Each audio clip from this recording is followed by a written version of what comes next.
उसमें मेरे मजहब के मुतालिक चीजें हैं तो वो कैसे कोई दूसरा तय करेगा? क्या कुरान में क्या लिखा है, फिक़ा में क्या लिखा है, इस्लाम में क्या लिखा है, ये आप तय करेंगे या मैं तय करूंगा? सर, इससे हम मजहब में दखलंदाजी कर रहे हैं, इंटरफेरेंस ऑफ द रिलीजन कर रहे हैं। सर अपनों की यादें खुशबू की तरह होती हैं, चाहे कितने भी खिड़की दरवाजे बंद कर लो, हवा के झोंके के साथ अंदर आ ही जाती हैं। अब हवा चले ना चले, हमारे इत्र के साथ बनाई यादें हमेशा आपके साथ रहेंगी। जमजम परफ्यूम्स, हजरत निजामुद्दीन से निकली खुशबू जो पिछले 30 साल से आपकी यादों का हिस्सा है। बिस्मिल्लाहिर्रहमानिर्रहीम। जनाब सदर, मैं आपकी तवज्जो इस तरफ चाहता हूं आपके माध्यम से कि मैं वाहिद आदमी हूं इस सदन में जिसमें वन मैन कमेटी आपके द्वारा बनाई गई सरकार के, और मैं उसमें पेश हुआ 123 प्रॉपर्टी में। जस्टिस आर्यन ने जो रिपोर्ट पेश की, आज तक वक्फ बोर्ड को नहीं बताया गया, चूंकि वो आपकी मंशा के खिलाफ थी और गवर्नमेंट की मंशा के मुताबिक नहीं थी।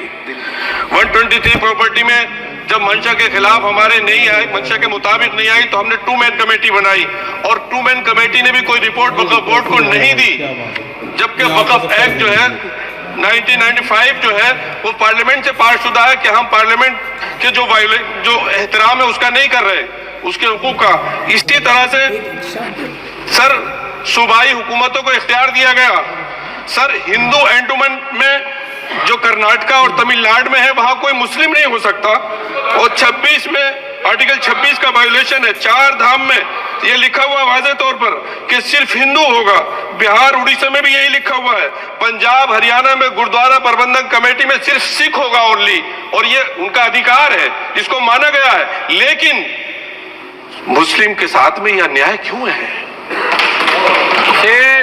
और सुन लीजिए सर, मैं आपकी तवज्जो के चाहता हूं, दुनिया का सबसे पहला वक़फ़ खाने काबा मक्के में है। क्या हम उसके ऊपर भी सवाल उठाएंगे कि वहां पर भी हमारा कोई हिंदू भाई हो? हम अपने वकार को, अपनी इज्जत को, अपने मुल्क की, अपने शान को, अपने संविधान को खुद अपने पैरों तले रौंद रहे हैं। और वक़फ़ एक मुसलमानों का मजहबी अमल है, एक मजहबी फरीजा है, इससे उनको महरूम कॉन्स्टिट्यूशन के जरिए से भी कोई ताकत नहीं कर सकती। सर, ये हम बहुत बड़ी गलती करने जा रहे हैं, जिसका खुमियाजा हमें अभी नहीं, सदियों तक हम भुगतते रहेंगे, क्योंकि हम खुद अपने कॉन्स्टिट्यूशन को, संविधान को, उसकी पामाली कर रहे हैं। अगर हमें इस सिलसिले में, मैंने सर पूरा मैंने उसको मध्यम से पढ़ा है, और मैंने पूरी 40 तरामीम जो उसमें गलत है उसको लिखकर जो है वो मैं लेकर आया हूं। सर, इसके जरिए से सरकारी अमले को बाज़ाब्ता तौर पर यह हक आखिर तो कलेक्टर को दिया जा रहा है, सर्वे कमिश्नर के इख्तियारात खत्म किए जा रहे हैं। आखिर सर्वे कमिश्नर भी तो गवर्नमेंट ऑफ इंडिया का होता है। सर, ऐसे कैसे कर सकते हैं हम? और फिर सर, उसमें मेरे मजहब के मुतालिक चीजें हैं तो वो कैसे कोई दूसरा तय करेगा? क्या कुरान में क्या लिखा है, फिक़ा में क्या लिखा है, इस्लाम में क्या लिखा है, ये आप तय करेंगे या मैं तय करूंगा? सर, इससे हम मजहब में दखलंदाजी कर रहे हैं, इंटरफेरेंस ऑफ द रिलीजन कर रहे हैं। सर, इस तरह के कवानीन से मुल्क की साख को नुकसान पहुंचेगा। कॉन्स्टिट्यूशन की स्पिरिट हम खत्म कर देंगे, और अगर ये होगा तो कोई भी अकलियत, कोई भी माइनॉरिटी अपने आप को हिंदुस्तान में सेफ नहीं करेगी। पिछले दिनों सिखों के साथ भी ये हुआ, और कुछ ईसाई भाइयों के साथ भी इस तरह के वाकयात हुए हैं, जिसकी वजह से सब लोग अपने आप को असहाय महसूस कर रहे हैं। 10 साल से जो मुल्क में माइनॉरिटीज के साथ, उनके हुकूक के साथ, उनके रिलीजन फ्रीडम के साथ जो खिलवाड़ किया जा रहा है, उससे रूह कांप जाती है। और ऐसा महसूस होता है कहीं ऐसा ना हो कि जनता इन हुकूक के लिए, कॉन्स्टिट्यूशन को बचाने के लिए दोबारा सड़कों पर आ जाएगी। अब चटखारे लीजिए हर डिश के साथ जब नूरी का फ्रूट चाट मसाला हो हाथ।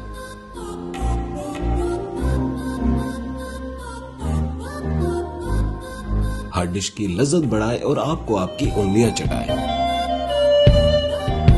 किसी भी डिश को चटपटा बनाए, आज ही ले आइए नूरी मसाले का फ्रूट चाट मसाला।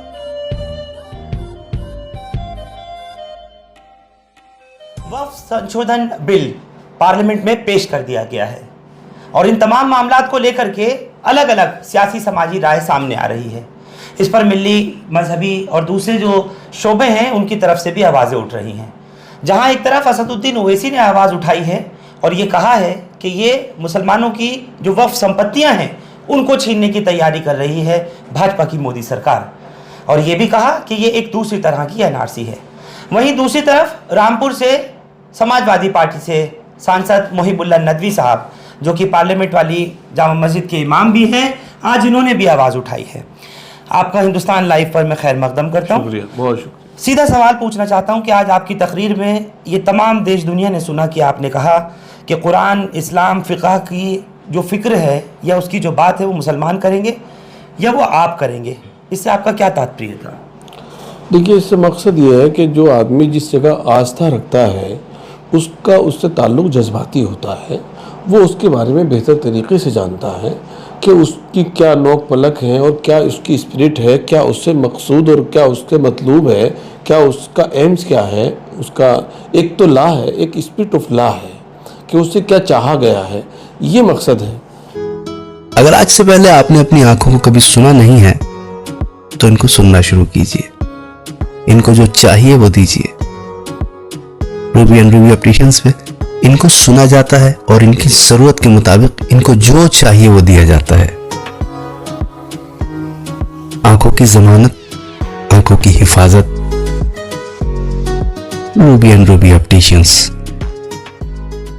नहीं, अब तो चूँकि एक जो कानूनी प्रोसीजर है वो शुरू हो चुका है और जॉइंट पार्लियामेंट्री कमेटी जो है वो इसमें अब सुझाव रखेगी। अगर हमें मौका मिलेगा इंशाल्लाह तो हम अपने सुझाव रख करके उनको ये समझाने की कोशिश करेंगे पूरे तौर पर कि जो चीज़ें उन्होंने सही समझ करके पार्लियामेंट को बताई हैं, देश को बताई हैं, हम लोग बताएंगे कि वो मजहबी रूह से कहाँ तक सही हैं और कहाँ तक गलत हैं।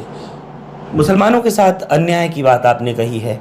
आपने कहा कि ये मुसलमानों के लिए अन्याय होगा, किस तरह से होगा? और ये जो वक्फ बोर्ड बिल लाया गया है उसको कितना सही मान रहे हैं आप?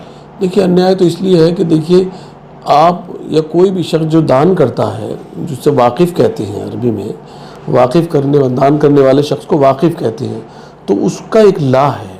हर एक मज़हब के मुताबिक उसके अलग अलग ला है, कानून है, और उस कानून के मुताबिक ही सब उसका इम्प्लीमेंटेशन, उसका इंतज़ाम व इंसराम ये करने की प्रतिबंध होता है। वक्फ खुद का मालिक तो अल्लाह होता है, इसलिए जब कोई प्रॉपर्टी या कोई खैराती काम के लिए, मस्जिद के लिए, मदरसे के लिए या किसी बेवाओं के लिए, यतीमों के लिए, कमज़ोर वीकर सेक्शन के लिए वक़्फ़ कर दी जाती है तो उसका दूसरा कोई कस्टोडियन ही हो सकता है, मालिक नहीं हो सकता। उसको मेन कॉज जिसके लिए वो वक़्फ़ की गई है उससे कोई किसी दूसरे उसमें नहीं कर सकता।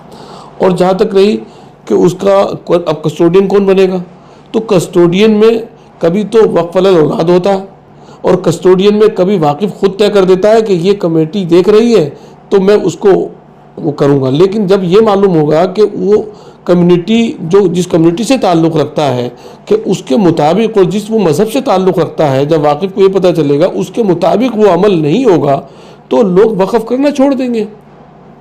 बहुत से उसमें जो है क्लाउज ऐसे हैं, ज़्यादातर क्लाउज ऐसे। आपने पढ़े हैं 40 क्लाउज पूरे? क्या कुछ है उसमें? अगर वो आसान शब्दों में आप जनता को समझा सकें मौलाना मोहिबुल्लाह साहब। मेरे पास बहुत से मौजूद हैं। मिसाल के तौर पर इससे पहले कांग्रेस गवर्नमेंट में जो अमेंडमेंट हुआ था 2004, काफ़ी हद तक वो बेहतर था, लेकिन उस पर हुकूमत ने 10 साल तक कोई तवज्जो ही नहीं दी। मिसाल के तौर पर ये कहा गया था उसमें कि 3 साल के अंदर 1 साल की मुद्दत में वक्फ सर्वे कमिश्नर मुकर्रर होगा और 3 साल तक वो रिपोर्ट हर हाल में देगा। लेकिन ये सूबाई हुकूमतों को कहा गया था, तो उसमें तो कोई कांग्रेस या कोई बीजेपी गवर्नमेंट थी नहीं, सूबाई हुकूमतों को इख्तियारात थे वो, लेकिन उस पर कोई अमल नहीं हुआ। सर्वे कमिश्नर जिसकी तस्दीक के बाद में ये तय होता है कि कौन सी जगह वक़्फ़ है और कौन सी नहीं है। सर्वे कमिश्नर तो गवर्नमेंट का होता है, सर्वे कमिश्नर, और उसमें ये लिखा हुआ है बाज़ाब्ता तौर पर कि मुस्लिम को सिर्फ 1 साल की मुद्दत है कि कोई भी ऑब्जेक्शन फाइल कर सकता है कि साहब मेरे ख्वाहिश के बगैर मेरे वालिद ने, मेरे भाई ने, मेरे दादा ने, मेरे फलां ने, ग्रैंड फादर ने उसको जो है वो मेरी मर्ज़ी के बगैर वक्फ कर दी तो उस पर ऑब्जेक्शन करती। लेकिन अदर मुस्लिम, नॉन मुस्लिम भाइयों के लिए उसमें प्रोविज़न है, कभी भी कोई लिमिट नहीं है, ऑब्जेक्शन कोई फाइल कर सकता है कि किसी की प्रॉपर्टी वक़्फ़ हो ही नहीं सकती। ये तो एक भ्रम फैलाया गया पहले कि बोर्ड किसी तरह से भी किसी प्रॉपर्टी को जो है वो वक़्फ़ कह देता है, क्योंकि वक़्फ़ की इतनी प्रॉपर्टी जो है वो लोगों ने और सरकारों ने खाई हैं कि अब उन्होंने कहा कि कैसे भ्रम को दूर किया जाए, हम दे नहीं सकते वापस, तो पहले ये कहा जाए कि साहब किसी भी प्रॉपर्टी को, भाई ये अंडरटेकिंग गवर्नमेंट अंडरटेकिंग इंस्टीट्यूट है सिर्फ, तो वो कैसे किसी को प्रॉपर्टी को भी दावा कर सकता है। अब माननीय मंत्री जी ने आज जो है 2 उदाहरण दिए, एक तमिलनाडु का दिया, एक दूसरी जगह का दिया। पूरे मुल्क में अगर कोई एक आध 2 जगह टेक्निकली भी हो सकती है कोई गलती, अगर वो पहले उसकी इंक्वायरी की जाए कि वाकई कि वो हुई है या नहीं हुई है। पहले तो सिस्टम कुछ अलग था, राजा महाराजा पूरे इलाके वक़्फ़ के नाम से करते थे, फिर उसमें जाकर कोई दूसरे लोग बस जाते थे, या कभी कोई दूसरे लोगों की बसी हुई तो जगह खाली हो जाती थी किसी कारण बीमारी के, तो फिर दोबारा लोग जो है वो आ जाया करते थे और वो जगह खरीदो फरोख्त जो उस ज़माने में तरीक़ा था वो हुआ करता होगा जो भी है, तो बहरहाल उसकी इंक्वायरी होती। तो उस 1-2 उदाहरण को पूरे मुल्क के उसको नमूना बना करके उन्होंने कहा कि साहब इंटरफेयर नहीं कर सकते वक्फ की प्रॉपर्टी में, तो वक्फ की प्रॉपर्टी इंटरफेयर करने की ज़रूरत क्या पड़ी है आपको? आप उसके संरक्षक हैं या उसको हथियाने की कोशिश कर रहे हैं? तो आपको ये लग रहा है, आप भी मंशा पे सवाल सरकार की उठा रहे हैं, यानी आपको भी खुले तौर पर लग रहा है कि ये अगर डिफेंस और रेलवे के बाद सबसे ज़्यादा प्रॉपर्टी है तो वफ़ की है, उसी पर दांत गड़े हैं, उसी पर नज़र है हुकूमत की? देखिए इसमें क्वेश्चन नहीं, प्रॉपर्टी है तो गवर्नमेंट ने आज भी पार्लियामेंट में कहा कि इतनी हज़ार प्रॉपर्टी, हमारी इतनी लाख प्रॉपर्टी पड़ी हुई है। सवाल ये है कि जिन लोगों के लिए लोगों ने वक़्फ़ किए हैं, उनके यतीमों के लिए, वीकर सेक्शन के लिए, लेडीज़ के लिए, उनके लिए कुछ आप भला करें, उन प्रॉपर्टियों की हिफाजत करें। उनको गवर्नमेंट को इसलिए दिया गया कि आप उनकी हिफाजत करें, इसलिए नहीं दिया गया कि आप उनको उनके हुकूक को और छीन लें।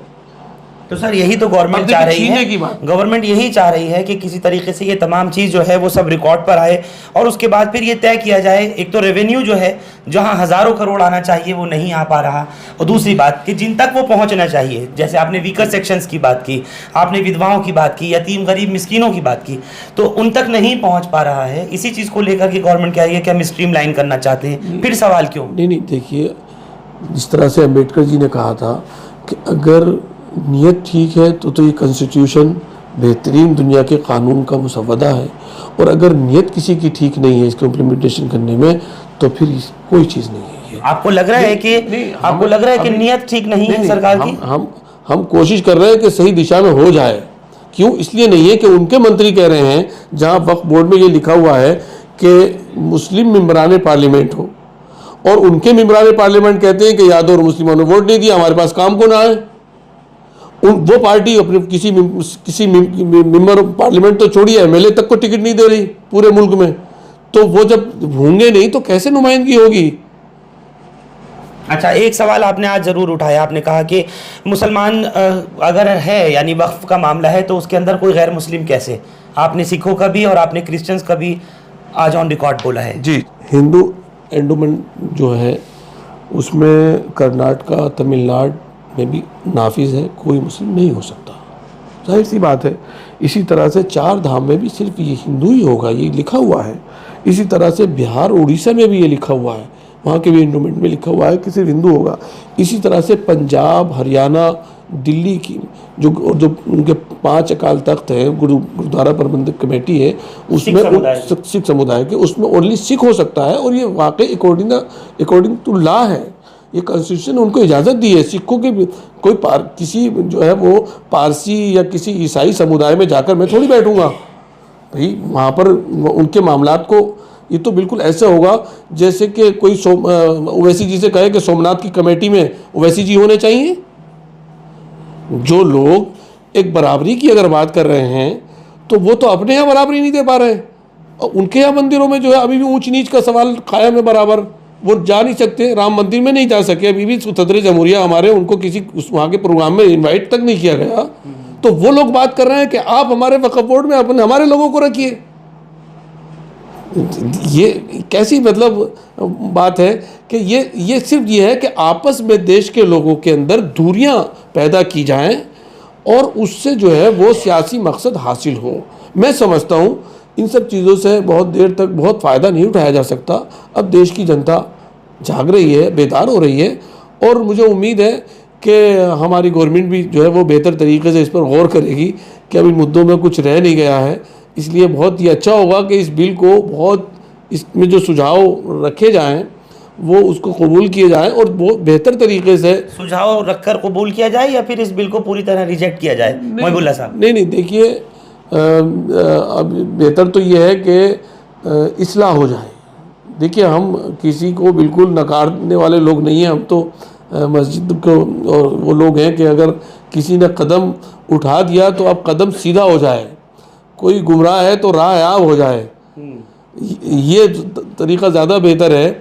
और जो ना हो सका हो बेहतर, वो आप बेहतर करके दिखाएं, तभी तो दुनिया आपको याद रखेगी। जैसे कि आप मिनिस्टर साहब ने कहा कि ये बहुत ऐतिहासिक टाइम है, लम्हा है, कितने बेवाओं, यतीमों, ख़वातीन से जुड़ा हुआ है। हम भी चाहते हैं कि वो नेक नियति से, खुलूस दिल से वक्फ़ की संपत्तियों की हिफाजत के क़वानीन बनाएं, उनको डेवलप करें। जहाँ पर कमर्शियल चीज़ें हो सकती हैं, जो जगह खाली पड़ी हैं या जहाँ वाकिफ़ की नियत और इरादे में कोई वो नहीं है, जहाँ उस तो वो देश के जो वीकर सेक्शन, मुस्लिम्स हैं, माइनॉरिटीज़ हैं, या जो बहुत से वक़फ़ ऐसे सबके लिए सारे देशवासियों के लिए भी वक़फ़ होती है। वक़फ़ की अलग अलग देखिए, 123 प्रॉपर्टी में हम अभी भी हाई कोर्ट में मुकदमा लड़ रहे हैं, हमने डाला हुआ है। और 1 मैन कमेटी में मैं खुद पेश हुआ। मुफ्ती सारियन ने वक्फ बोर्ड से को बताया कि मुझे 100% यकीन है कि ये सारी प्रॉपर्टियाँ आप हजरात ही की हैं, आप ही की संपत्तियाँ हैं। अच्छा। लेकिन ये वरा लिखा उन्होंने, लेकिन वो रिपोर्ट आज तक सरकार ने नहीं दी, वक्फ बोर्ड के हवाले नहीं की, न किसी केयर टेकर के स्टेक होल्डर के हवाले की, वो बताया ना बताया। और 2 मैन कमेटी बना दी। जब 2 मैन कमेटी भी बना दी गई तब उसकी भी रिपोर्ट नहीं दी गई और ज़मीनों पर कब्जे शुरू कर दिए गए गवर्नमेंट के द्वारा। तो इसलिए नीयत पर और नीति पर सवालात उठने लाजमी हैं। या साहब, कानूनी रास्ते भी हैं, सड़क का रास्ता भी आपने दिखाया आज। सड़क का रास्ता भी है। आपने कहा कि लोग अगर सड़क का रास्ता भी है, कोर्ट का रास्ता भी है, बहुत से रास्ते हैं।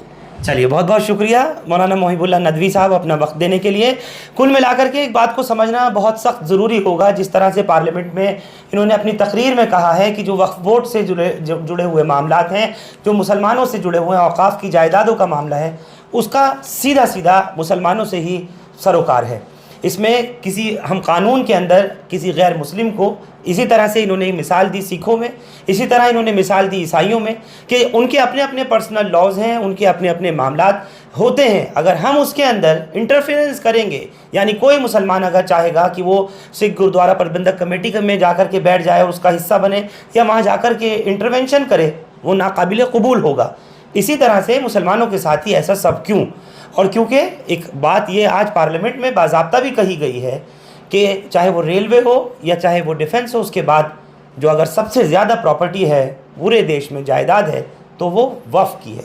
और ये वक्फ़ुल औलाद भी होता है, वक्फ़ुल्लाह भी होता है। इस तमाम चीज़ को देख करके आज जिस तरीके से बिल पेश किया गया और उसके बाद फिर सियासी, समाजी, मजहबी रहनुमाओं की अपनी अपनी बातों के अंदर उनके अपने अपने मुतालबात वो रख रहे हैं। जॉइंट पार्लियामेंट्री कमेटी आगे क्या इसको लेकर के करती है और हुकूमत का किस रुख ये मामला जाएगा, तमाम चीज़ें देखने वाली बात होगी। आप लोग हमारे साथ इस खबर पर जुड़े, आप सबका बहुत शुक्रिया। हिंदुस्तान लाइव फरहानिया या यूट्यूब पर सब्सक्राइब कर सकते हैं और क्लिक कर सकते हैं बेल आइकन हमारी खबर की पहली नोटिफिकेशन के लिए। फेसबुक पर हमारा पेज हिंदुस्तान लाइव फरहानिया या फॉलो और लाइक कर सकते हैं। Thank you for now.